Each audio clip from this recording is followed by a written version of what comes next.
everybody, to Pro Wrestling Wire Radio. This is Rick Del Santo, and I have a very special guest returning to the program. And I believe this is one, two, three, four, fifth appearance here on the show. He's getting up there in numbers, his numbers of appearances. This is Ryan Fraust. How's it going, my friend? Good, thanks. Good. Not quite as great a number as my birthdays, but we'll work on it. We're all getting a little older, and yeah. Well, you're doing a lot more than I am, bumping in the ring. So at that age, I'm not sure how you could quite do that, but I don't either. Yeah. I know if I started when I was 19, I would be a lot more beat up than starting at 36. That's for sure. I know the first appearance that you made on the show, which was, I think, 2 or 3 years ago. What age was that you started? I remember I was 36 when I debuted. Wow. That is older. That is older. No, I had started training a little bit here and there, at a PWA, closer to 30, 31, 32. Right. But I think I have a little terrorist who's going to try to. Oh, Charlie. Sorry. Is that the dog getting involved? Cat. Okay, yeah. Pets have no. They have no understanding of time. He just wants to be on TV. It's okay. It's all right. So, you spoke about 36 years old. Last night, I was watching Mario Mancini went live on TikTok last night, and he had a person in the chat that was 39 years old that wanted to get involved in wrestling. And that's, that is a little bit older. And that's, I mean, I say if you dream of it, then you should go for it. You know what I mean? Well, even at that age. So I had already, gone to WestCon, got my acting degree. I had already been singing for bands for, over 10 years at that point, and done some really cool stuff with acting and with singing. But I said, you know what? I'm never going to be able to do, it's getting to a point where it's going to be too late. So if I don't do it now, I'm never going to get to, and I'm going to always regret it. And just like some of the things that I've been able to do have been like, I know I haven't, been on TV or anything yet, but like some of the things that I've been able to do have been so unreal to me. And like high school me is freaking out about the shit that I can do now, let alone what I might yet achieve. Like there's still time to do a lot of things that would be really cool. So yeah. I would tell that 39-year-old, do it, man. Even if you only get one match, even if you only learn how to do it and never even get in front of a crowd, at least like if it's something that you wanted to do, just do it. Absolutely. Yeah. And it's also, you make great friendships in professional wrestling. I have, been just through doing this podcast and doing broadcasting. And it's, you have developed a very big, loyal following in professional wrestling. There's guys that'll go to shows. I follow it online just because you're going to be there. Like Joey G is a huge fan of Ryan Fraust. Yeah, the boys are the Frost Force are a very special group that I can't. It's hard for me to even take credit because I don't know. I didn't do anything deliberate. You know what I mean? It's just. It's just you. I'll take it. Cool. There's nothing wrong with that. You've got a lot of stuff coming up, and we're just going to talk a little bit about that coming up today, and then go a little bit over what happened in the last couple months. Obviously, you were the Paradise Alley Pro Wrestling United States champion. You won it from Troy Stevens, and recently lost it to Mooch over there at the Armada Brewing. And this past weekend, 2 weekends ago, you actually had a rematch for him, and you injured your thumb, broke your thumb, and he went deliberately after that thumb, try to beat you, and I'm trying to remember, and then you ended up coming up a little bit short during that match. Well, the reason it took so long to get my rematch was because of the thumb. I missed about 6 weeks worth of matches. I completely missed wrestling Flash Waller and Red Sawyer in a triple threat at Test of Strength, which was truly heartbreaking. Because what a clash of styles, how interesting that would have been. A match against Steve Stetson at PvP turned into an arm wrestling match, which I thought, it was cool. And obviously that guy's not going to beat me in an arm wrestling match. but then the match with Mooch was only one of my first matches back, and the injury persists. Like it's a like 6 to 8 week with the splint, and then I wasn't exactly cleared to compete to begin with. But I just, as soon as I could get that rematch, I needed to get it because I know Mooch can't beat me clean. He can't beat me without some kind of outside interference or without Daisy. Yeah. Sorry. Am I still on? Yep. That was the other one. there's two young cats who are rambunctious. I love you. I'm sorry, baby. So as soon as I could get that rematch, I had to, because I know I can get that championship back. In this instance, he did exploit the injury, and maybe I came in a little too soon. Maybe it wasn't quite ready to go. And he still didn't pin me. He still didn't make me submit. The ref stopped the match because he saw that Mooch was going after it, and it was in my best interest. So I didn't hit the kid with the Alabama slam, with the Brass City slam. I was pretty mad. I certainly felt like I could have, but at the end of the day, he had the best intentions. He's new. He's still learning. So as frustrating as it was, I know I'll get at least one more shot because Mooch still hasn't actually beat me. Yep. I feel like this is not over. Like I feel like you're going to come back. Definitely not. So you're definitely returning to Paradise Alley at some point soon, and you're gonna try to take that title back. They don't have to book the match. I'll be there. Yeah. Wow. and then Mooch is gonna know I'm there. And I don't mean to be disruptive or disrespect, the event or the authority at PAPW. How can you? A couple of WWE guys. Right. But no, that's not sitting right with me, and I'm going to get my return match one way or another. All right. Well, I look forward to that, and I like Paradise Alley Pro Wrestling. They got a show coming up on the 28th. I don't think that the matches have been announced for that quite yet, but I'm looking forward to seeing that lineup. And I don't know if if you're working that date or not yet, as of yet. So we'll see what happens, I guess, down the road. Yeah. Yeah. Yeah. Let's see. Now there's a couple different companies that have started up in this in our local area, the wonderful state of Connecticut. I use that wonderful state of Connecticut very loosely, but we've got some good companies that have started up recently. Alex Rojas has started up. His legacy is timeless. Doc Warren is starting his Pure Vanguard organization, and there's a lot of promise there. You've got a match coming up with Bull Dread in was that October? October 12th, correct? Yep. The cool thing about Vanguard, Doc is a wonderful person. Absolutely. He's got nothing but the best intentions. Also, great human being.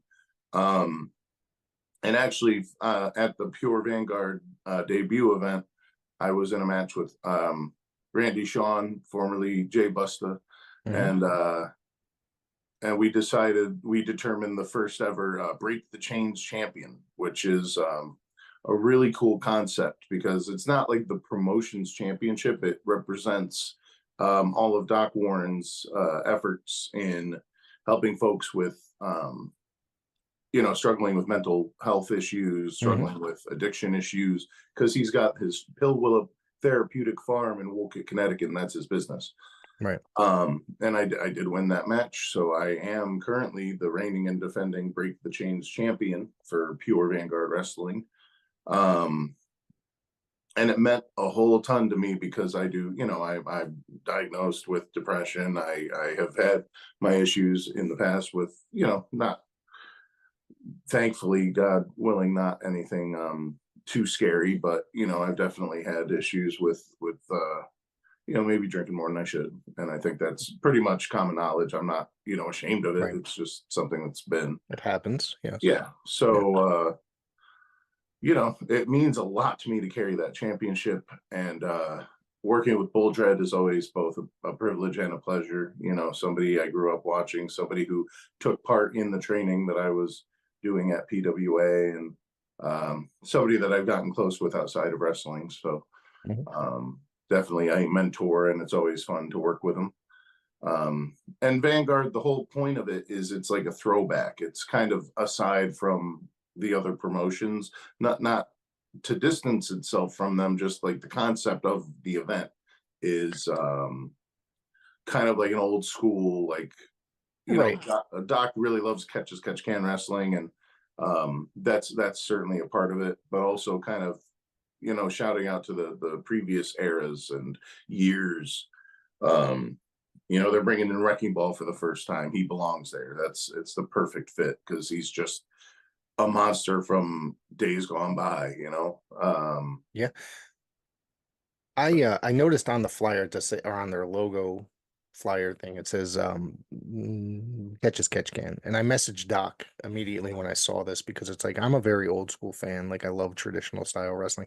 Now I understand professional wrestling. It's a variety show, so to speak, but I prefer the old school. And then I message him and saying that that's awesome. Basically telling him how awesome I thought that he was, that he wanted. And I've seen him release out there like in on social media saying that he's looking to do a more old school style product. And I think that's really cool because we need that kind of variety in our area in New England. There's not a lot of it. There's a lot of, there's a lot of great wrestling, don't get me wrong, but it's not enough of it is like the full traditional style, I guess. You have your high flyers, you have your hardcore stuff and a lot of the modern type stuff. And but it's really cool. I think that Yeah. he's going to be working on this and he's going to be coming up on the show as Uh-huh. well very soon. We're going to be talking about pure Vanguard wrestling. So I'm very excited about that. And I He's haven't making talked. the rounds. I've Yeah, seen him. you yeah. know He's done the wonderful Kincaid Files or the Stirring the Pot, I believe, recently. As Don Kincaid has made his return to podcasting and YouTube. So uh Triumphant. yes, I mean Yes. it's been quite quiet without Don at shows and and not promoting his podcast and stuff like that. So I'm happy to have that show return actually. And so doing the pushing the local talent just as much as he did. Yeah. Yeah. So let's see, where else are my notes here? Let's see. Actually, on September 21st, you're also meeting with Troy Stevens. This is like you guys have met quite a bit. You guys wrestled for we that Tetsu title we at a least couple got a times. break. We got Yeah, a little bit of a yeah, break. yeah. It was four matches in two. Well, it was 3 matches in 1 month, 4 matches in 2 months. Hmm. For two different championships. I'm sorry, I didn't mean to interrupt you, but You're good. yes, for the to crown the first ever Tetsu champion, we got to the finals of that tournament. Um, that was a tough, tough, tough fight. We clashed several times for that PAPW United States Championship. Hmm. Um, and I think I started that rivalry with a little bit of a chip on my shoulder and kind of went a little farther than I had to. I think he probably would have given me the match without putting him through a table and all that.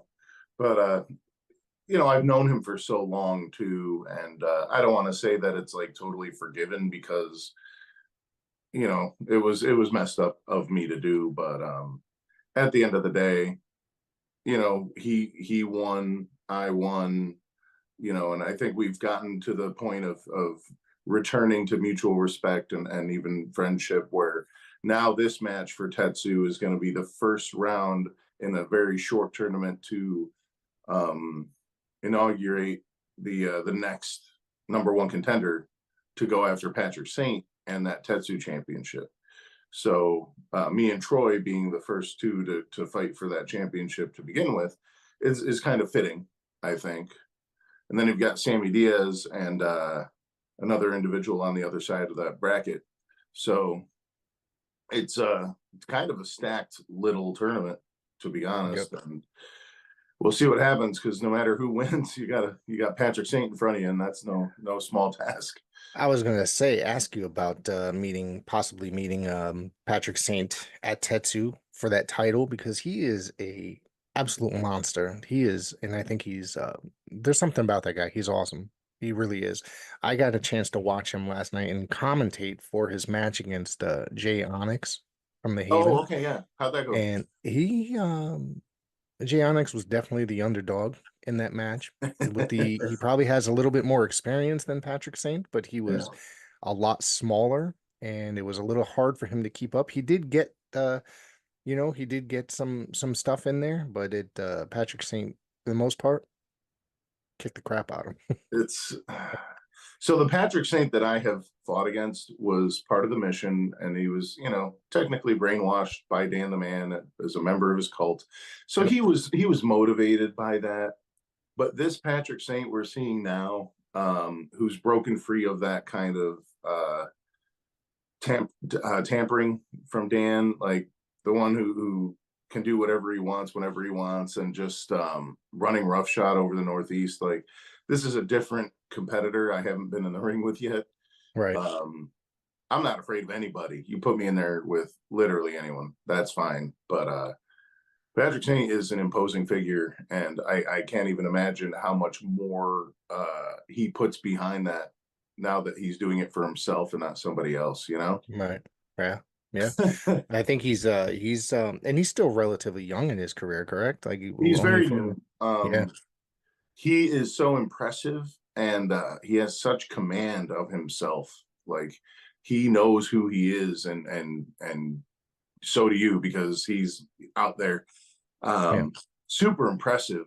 And I don't think watching him you would have any way of knowing how new he is. right. Um, green as goose shit has never been anything you could say about Patrick Saint.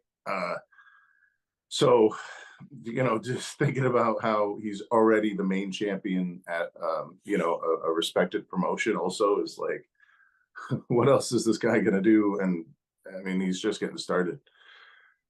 Yeah. Yeah. Let's see. You mentioned taking on your schedule to take on Steven Stetson, and then it turned into an Mhm. arm wrestling match. Now you have another match scheduled, correct, with him on the 26th at PvP. Yep. Yep. I was within an inch. I had him in that arm wrestling contest, and he attacked the injury, which at that point I hadn't even had a match yet. I was really like not trying to like go back to the emergency room, but um attacked the injury, and then he whipped me with his belt a bunch, and he's got some receipts coming, because that was way out of line. That was completely Yeah. unnecessary. I knew him years ago. We were friendly. Um, we had a rivalry, like, not directly. I was had a rivalry with Dirtbag Dan, and he was a member of the Filthy Family.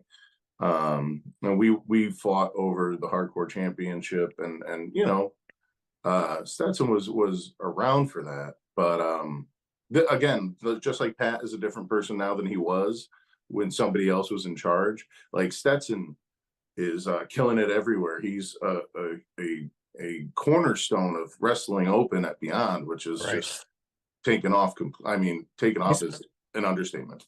he's been involved in some big time matches over there on Wrestling Open, which is, do you keep up with that product? Do you watch it? I can't. I don't watch it. I don't have the app to watch it, but I Okay. mean, obviously, everyone I have Right. on social media as a wrestler, so I see the clips and everything all the time. Right.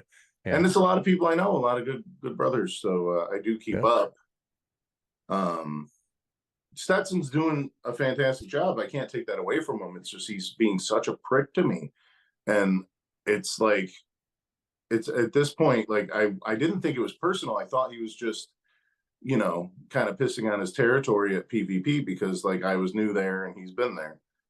Um, but no, I mean, at this point, it's very personal. There's no getting around it. And Right. before, I didn't like him, but like, he was just an opponent. Now this is much more serious, and I have to fight him in a match, and then enter the 20-man PvP annual battle royal to go after their championship in November at their biggest event of the year.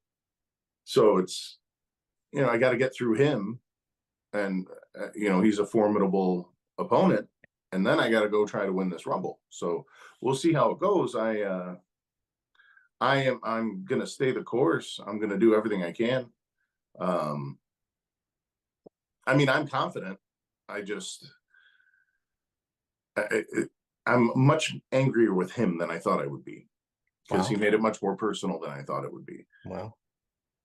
Yeah. Well, I'm looking forward to that. I hope to see that, catch that. Do they stream at all? PvP? They put their stuff Not up online? not live. I Not live. the Kincaid's been going Right. because Josh goes. So there's been some film to come out that way. Fogman's gone to some. Right. So some footage comes out that way, but I haven't seen any like official PvP. Official footage.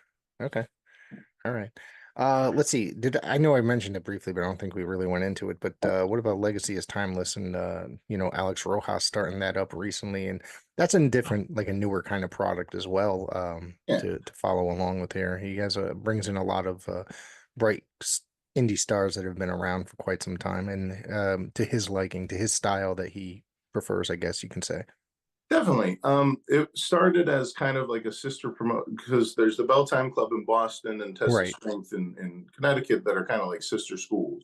Right. So Legacy is Timeless. Originally, the concept was just one more place where like we can really put the spotlight on the Test of Strength and Bell Time talent. Hmm. You know what I mean? Give them a chance to work with people that they otherwise might not get a chance to work with. And that hence the name Legacy is Timeless. It's all coming from the Killer Kowalski lineage. Right. Right. Um, and it is Alex's baby. And it continues to be that, but it also is also always trying to grow and become its own standalone entity on top of being somewhere for the TOS and Bell Time kids. Right. And so far it's gone great. LIT, as opposed to other brands, has partnered with Doc Warren, not in the way that Doc Warren is the producer technically for Vanguard, if you can say, Right. like the Right. promoter.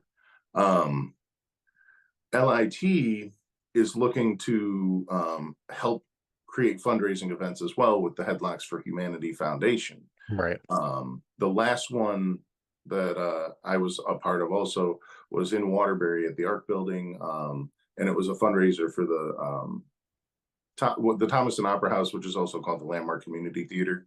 Okay. It's been there forever, and they're doing a restoration project for the theater. So we did a fundraiser for them.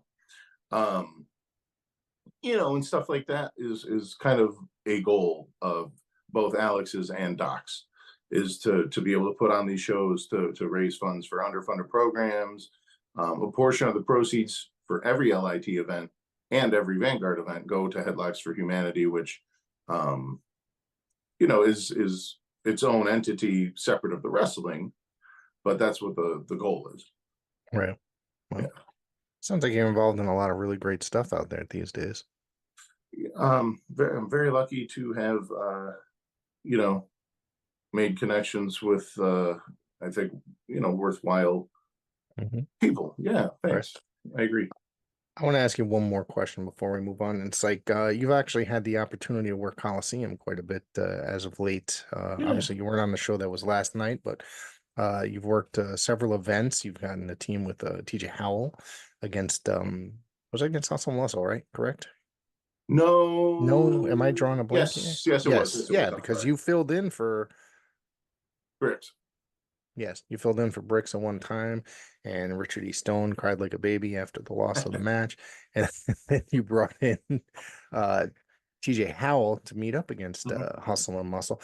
So, I've enjoyed and I've had the honor to commentate your matches, and there's certain people that I really want to work with, and obviously you're one of them. And now that I've achieved that goal, that was a lot of fun being able to commentate with you in action in that ring. And I'd really do you plan on coming back at some point at Coliseum, or what are your thoughts of working there? I know the buildings were, it's probably a smaller building than you're used to, maybe, I'm guessing. Oh, I mean, No? all the buildings, the crowd of Coliseum School, they're a little quiet. Yeah. But they're there. Like it's Yeah. just I look around, I'm in the ring, I look around. I've only done the two events. The time that Richie asked me for a favor, which I was happy to do, and then he had to be such a little jerk about it. And then then it was Cold Cash coming back to to kind of step up and say, you don't blame me for that loss. Like, you didn't Right. do it. Right. And Cold Cash will wrestle Hustle and the Muscle any day. We came up at the same time together in TOS, and there was a little period where we were involved in a lot of the same things. Cold Cash got along with the firm when the firm was a thing. It was it's a friendly rivalry, but at the same time, who wants to be the best tag team to come out of TOS, and we both Right. want to. So yeah, I'll work with or against the Hustle and the Muscle anytime, any day. Me and Jay Bricks are undefeated as a tag team, actually 2-0. Oh I know boy. that's not a lot, but It means something. I mean, yeah, I'll come yeah. down for Coliseum anytime. Just depends on the dates lining up. And I'm not sure what else is going on there as far as like championships are concerned. I know that the Hustle and the Muscle are the tag team champions. That kid Louis Vega or Vargas, Luis Louis Leon. Leon, Yeah, he he's has the strong will title. right. And Shimmy has their main championship right now, Yeah. right? Yeah, he had a Great kid. hell of a match against Nutrius X last night, I tell you that. Okay, Yeah. yeah, Yeah. great kid. I mean, I'm not saying I want to come down there and steal his championship, but I'd work with him anytime. Yeah. Um, and they're right near Zoo Parties. You go walk to Zoo Parties. I You mean, definitely that's can. that's the No, fat guy talking, but no, we that's a place that, me and the Sabins, we end up going to zoo parties. We grab a pizza before the show and oh yeah. eat it at the door before the show starts. Oh So yeah. No, that's one of my favorite leave places. I leave Yeah. a Coliseum event with a pie in the passenger seat every time. That's that's definitely one of the pluses of working that area. So the zoo parties. And I love the House of Pain guys. Yeah. They're good cats. Great guys. I'll work there anytime that they have room for me. Yeah, absolutely. Well, I look forward to it. I look forward to seeing you again there and anywhere really.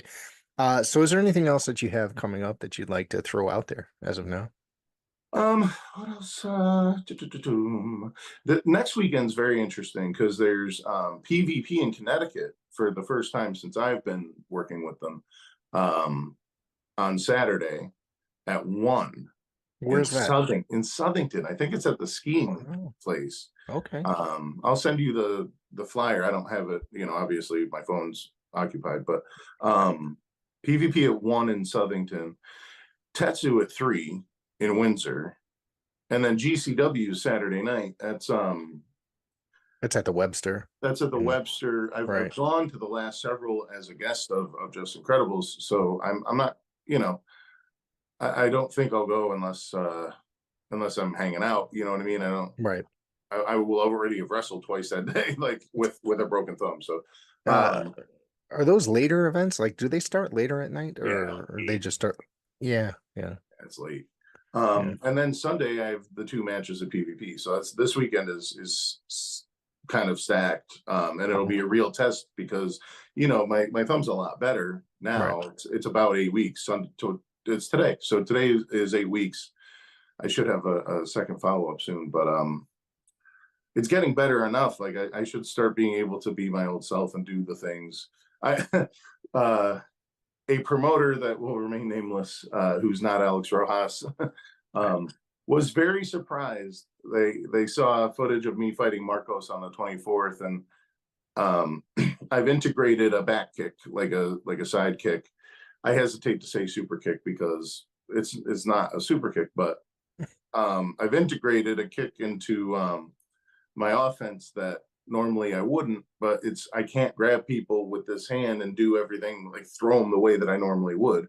Right. And that individual was very surprised and complimentary. Said, oh, great footwork, great, positioning. And I'm like, oh, well, thanks, man. I did take Taekwondo. I don't, but yeah. So this will be a really good test to see where I'm at with the thumb this weekend.